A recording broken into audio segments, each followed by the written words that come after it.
Good morning everyone, welcome back to my channel Shantana লাইফস্টাইলে আপনাদেরকে অনেক অনেক স্বাগত। আমি তো বেশ ভালো আছি আর আশা করি আপনারাও খুব ভালো আছেন।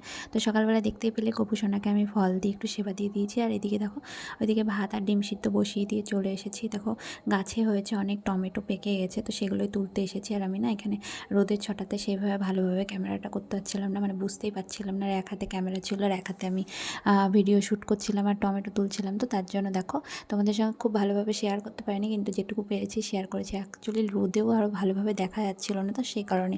তো এখান থেকে টমেটো তুলে নিয়ে তারপরে যাব ছাদে দেখব যে বেগুন গাছে বেগুন হয়েছে কিনা, তো বেগুনও তুলে নেব। তো বাড়িতে গাছ লাগালে না এই একটা সুবিধা যে টুকটাক যদি সময় বিশেষ মানে থাকে তাহলে কিন্তু বেশ ভালো লাগে। তাই দেখো এই বেগুনটা বড় হয়ে গেছিলো একটু, ওটাই তুলে নিচ্ছিলাম। আর এত কাটা আমার হাতে লাগছিল বলে বারবার হাত ফসকে যাচ্ছিলো। আর ওইদিকে দেখো লঙ্কা গাছে লঙ্কাও হয়েছিল, তো লঙ্কাগুলো আরেকদিন তুলবো, আজকে লাগবে না বলে তুলছি না। তো বেগুনটা আমি কিছুতেই তুলতে পারছিলাম না, তো যাই হোক অনেক কষ্টে তুললাম। আর এই দেখো এই টুকিটাকি বেগুনগুলো তুলে নিলাম। আর এদিকে দেখো গাছের বেগুন আর এদিকে টমেটো। এই ছোটো ছোটো বেগুনগুলো না একটু পোকা পোকা লেগে যাচ্ছে বলে তুলে ফেলেছি, কারণ এত নষ্ট হয়ে যাবে সেই জন্যই আমি তুলে ফেলেছি। দেখো কেমন সাদা সাদা পোকা।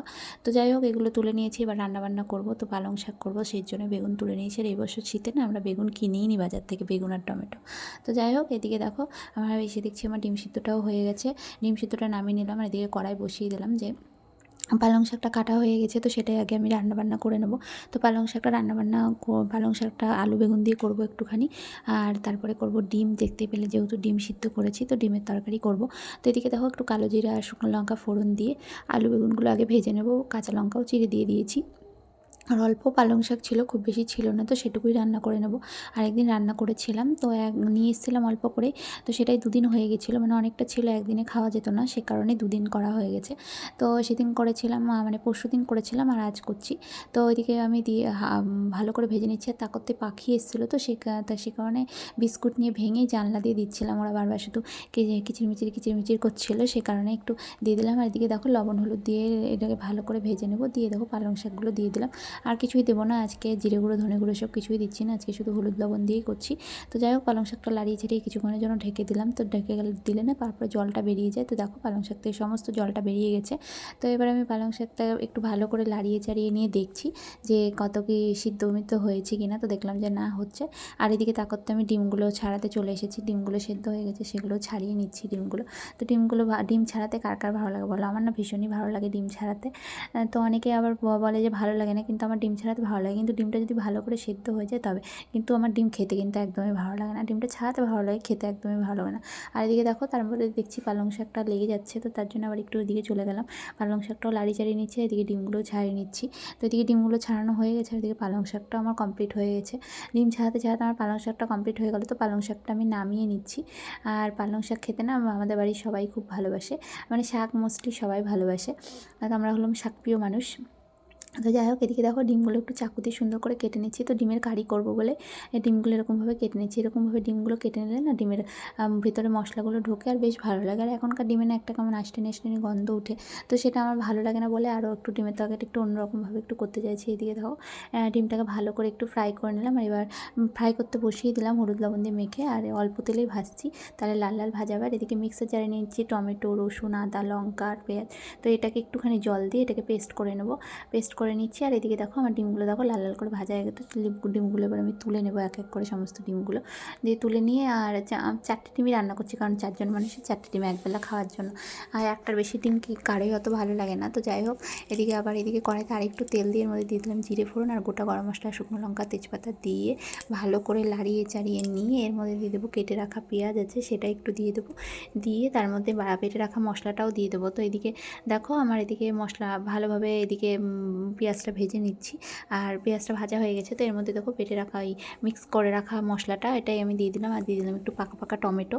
ওইদিকে মিক্সারে আমি টমেটো দিয়েছিলাম, আর একটু পাকা টমেটোও দিয়ে দিলাম, তো ভালো লাগে। আর গুঁড়ো মশলাগুলো দিয়ে দিলাম, ধনে গুঁড়ো, জিরে গুঁড়ো, হলুদ গুঁড়ো, লবণ।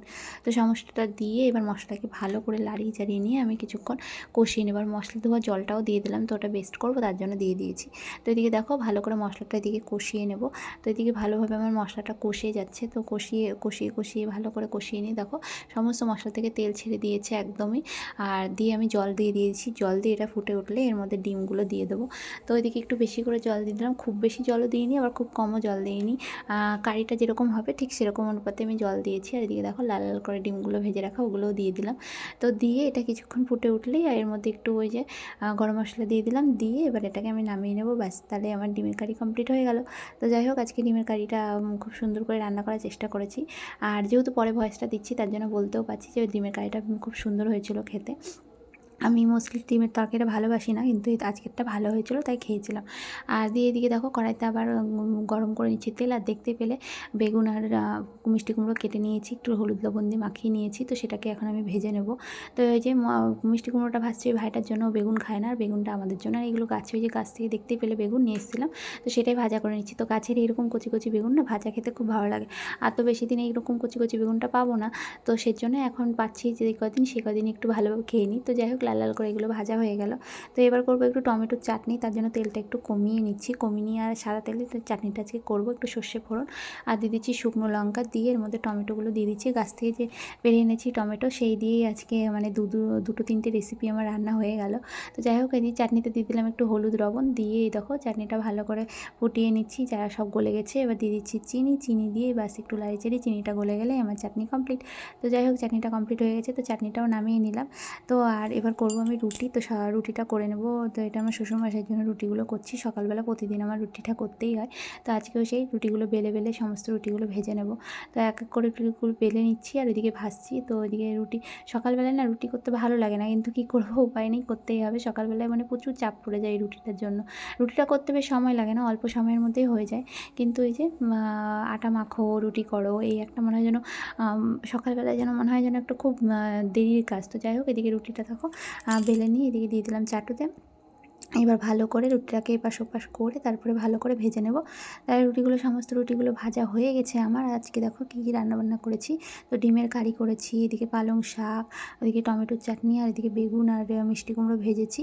তো সেটা, আর এদিকে ভাত, আর এদিকে আছে রুটি।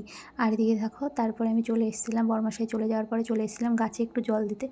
বেলা বেশ অনেকটা হয়ে গেছে, কিন্তু ওই যে জল দেওয়া হয়নি, গতকাল সকালে দিয়েছিলাম, তো আর দেওয়া হয়নি গতকাল বিকেলে। তো ভাবলাম যে না, আজকে দিয়ে দিই, জল না দিলে গাছগুলো মরে যাবে, সে কারণে একটু জলগুলো দিয়ে দিচ্ছি।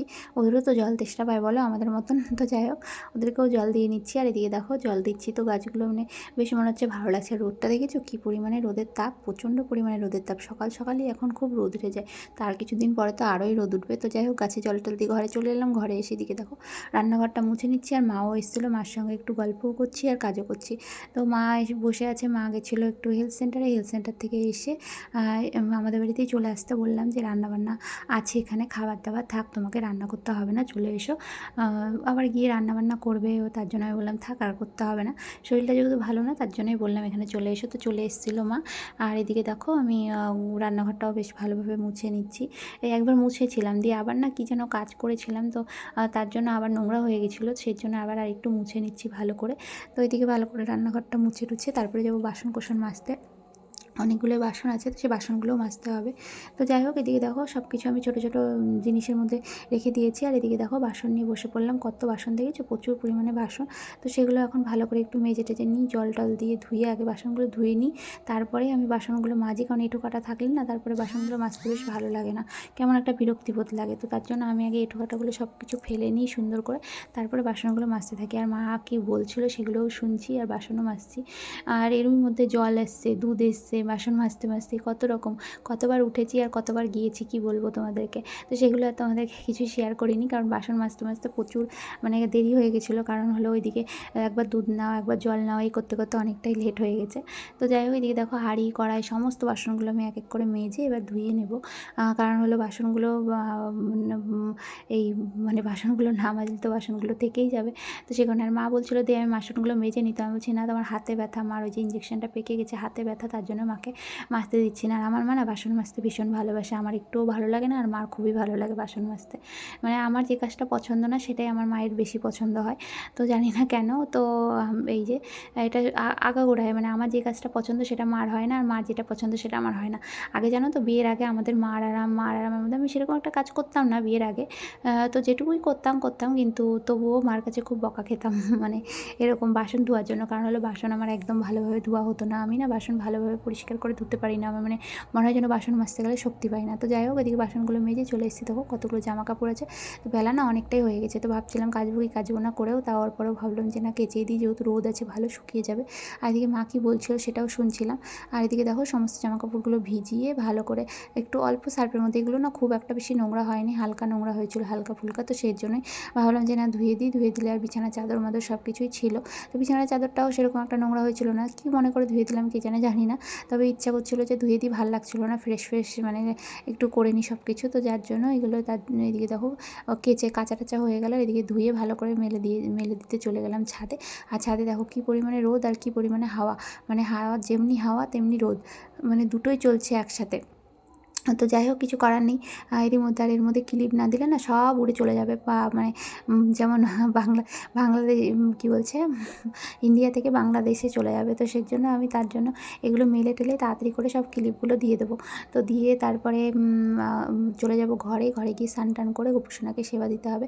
তো আজকের ভিডিওটা যদি তোমাদের ভালো লেগে থাকে তাহলে অবশ্যই লাইক কমেন্ট শেয়ার করে দেবে, আর চ্যানেলটিকে সাবস্ক্রাইব করে পাশে থাকা বেল আইকনটি বাজিয়ে দিবে, যাতে আমার সমস্ত নতুন ভিডিও নোটিফিকেশন তোমাদের কাছে পৌঁছে যায়। তো দেখো স্নান টান করে দিয়ে দিলাম গোপুসোনাকে সেবা। তো আজকের মতন টাটা বাই বাই, দেখা হবে নতুন একটি ভিডিওর সঙ্গে। বাই।